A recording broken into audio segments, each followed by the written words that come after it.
Hey guys, welcome back. Hope you had a good day today. It was a good day for me. School and chilled out mostly.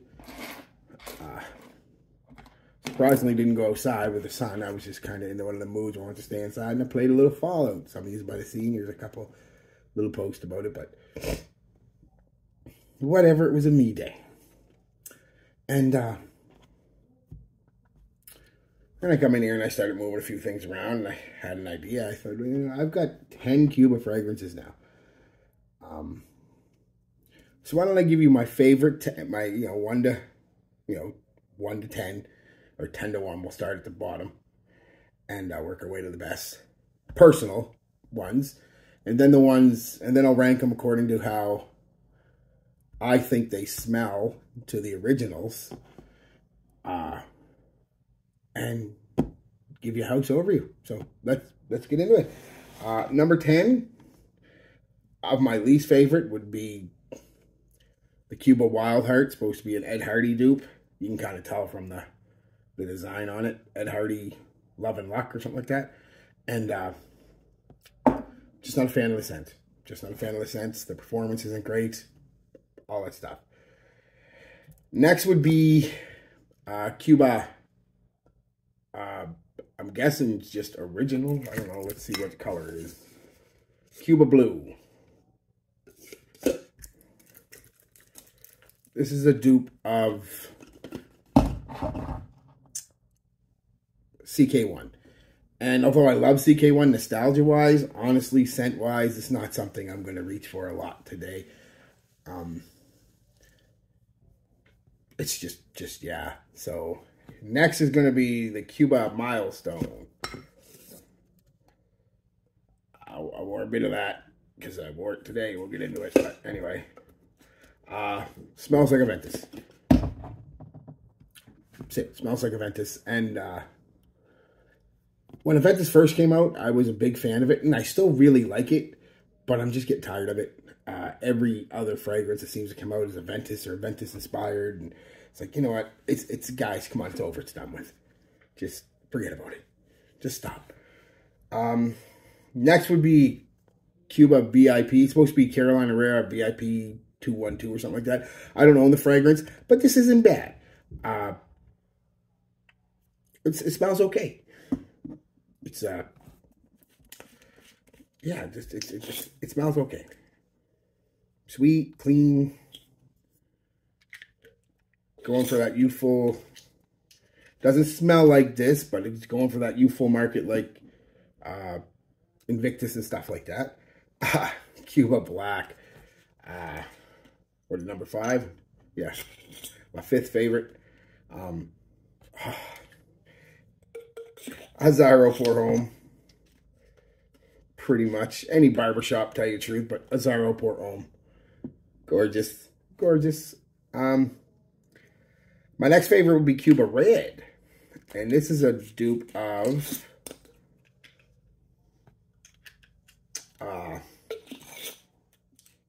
was supposed to be a dupe of Burberry London.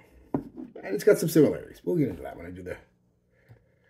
And my next favorite would be Cuba Gold. This is definitely a dupe. There it is. La Mall. Regular old La Mall. One of my favorites still. Still my favorite in the line, even over Elixir. I know, I'm weird, but I'm also old. So leave me alone. Next would be Royal. I really like this take on 1 million. Yeah, I just really like this take on 1 million. I like that bit less sweet, less floral, more vanilla in the base. Next is going to be Cuba Orange. I've worn a lot of it. I really do like it. It's their take on Dunhill Red. And it's nice. Very nice. And last but not least is Cuba Prestige Classic. It's kind of supposed to be a take on Amen, which I do get, but I also get a bit of that You Are Drugged by Paris Corner in it. And it's kind of a mix of those two to my nose.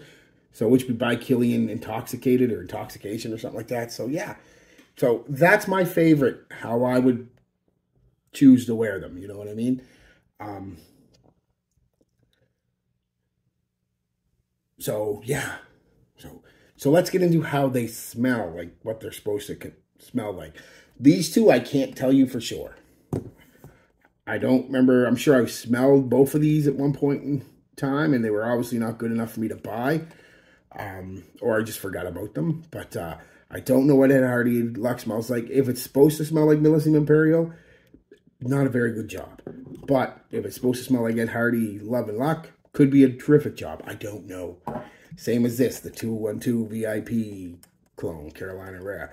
Don't know if it's a good dupe. Don't have it. Don't remember smelling it, so I can't tell you. So they're off the table. Where's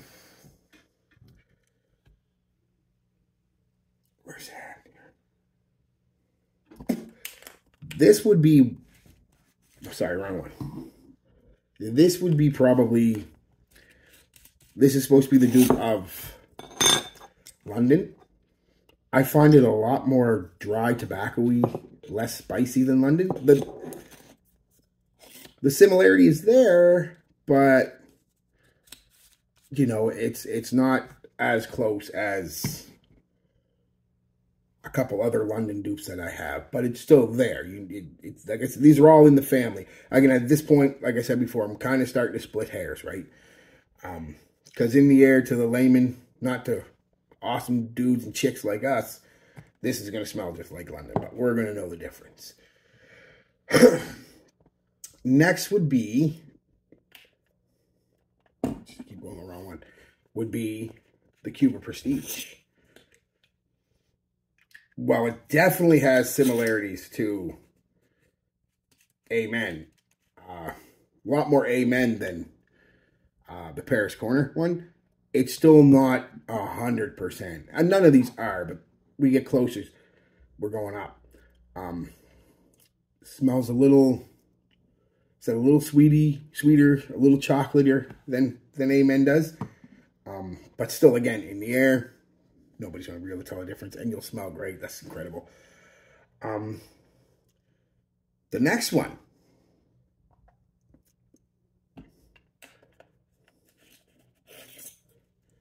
would be the Cuba Royal. Again, very close to 1 million.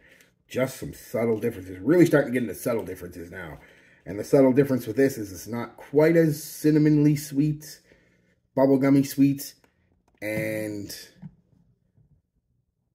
not as much tobacco, more vanilla that comes out in this one in the dry down. It's very nice. Very nice. But again, splitting hairs. Next would be the Cuba Orange. Very close to that Dunhill Red. A little earthy, a little creamy, a little orangey, as you would expect being orange.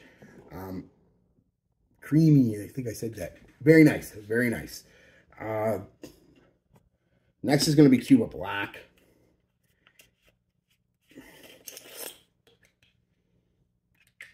Again, a little more heavy on the lavender and anise in this than you do get in Azaro Poron, but still very close. Lamal. This is almost, we're starting to get almost 1-for-1 dupes from my nose can tell anyway. This is, I think I'd be hard pressed to tell a difference the next three if somebody put them on and I smelled them in the air. So, yeah. CK1. CK1. And last but not least, not my favorite. As I said, we just did. But I got to give the devil its due. It smells a lot like Aventus and any of Aventus's clones. You know, I got to give it its due. So, yeah, that's that in a nutshell, guys. How about a house overview? What do I think of the House of Cuba? I think they're hit or miss. But every house is like that. No house bats 100. I literally think they're about a 50-50 ratio from what I can tell. I really like a few that I have, and I really dislike a few that I have. So, are they worth the money? If you can get them for $10 or under, I'd say yes, because even if you don't like it or it's not any good, you're only out $10. And at least you got to try something you might have wanted you couldn't afford to try. Like if you can't afford a Ventus, you can get you can't have. Now, most of these, again, like with Miles, if you can get a different clone for some of these bad ones, I would. But for the most part, $5, $10. You can't really, don't go in there expecting super quality and great performance and, oh, yeah, can't, no, you're getting what you're getting at $5 or $10. They're generally the first minute of all of them's kind of an alcoholic blast, and then they smell like they're $7. A couple of them don't, but most of them smell like they're $10 or under. They've got that. To us, again, to the layman, probably not going to really notice a difference. Fake cinnamon smells like real cinnamon to most people. So it's not as big a deal as we make it out to be, I guess is what I'm trying to say in the community. We try to make it out to be some kind of huge issue, but nobody can tell the difference between synthetic bergamot and regular bergamot for the most part, except for weirdos like us. So it's not that big a deal. So if you can get them for $10 or under, they're worth a try.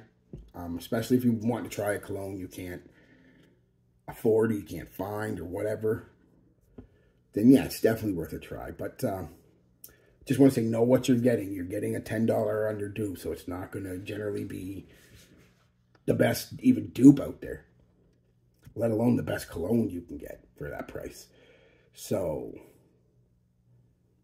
yeah, not a bad house, but I would, a few of them, like I said,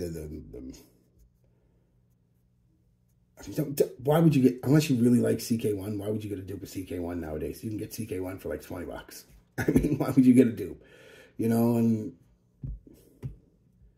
yeah, I mean, a Zero Pour Homme. Why would you get a dupe? I got it because I love a Zero Pour Homme. I am in that category. But why would you get it? You can pick up a Zero for $20, $30 now. To see what I'm getting at. So don't get something you can get the actual real thing for $20, $30, because then you're just, no, you're being Scroogey at that point, trying to pinch a penny. No, get the real deal. But something like a Ventus, which is $400 now, you can get Milestone for $10. Give it a try. But yeah, that's it. So yeah, it's a 50-50 house for me, guys. Honestly, a couple are decent performers. None of them are beast. A couple of them are decent, and a couple of them just really smell good, but they're not very good performers. And a couple of them are just, yeah, not for me, or just make no sense what they're duping. Again, so much as hurts my heart, a Zero Pour Homme. Why would you dupe a Zero Pour Homme? You can pick it up for $20 or $30. CK1 you can pick up for $20. I mean, why would you dupe it? But anyway, it is what it is. So that's it, guys. Quick little video. I'll be back. I wore this today. I'll be back with the day with in a bit. Peace, love, be good to each other. And be good to yourselves.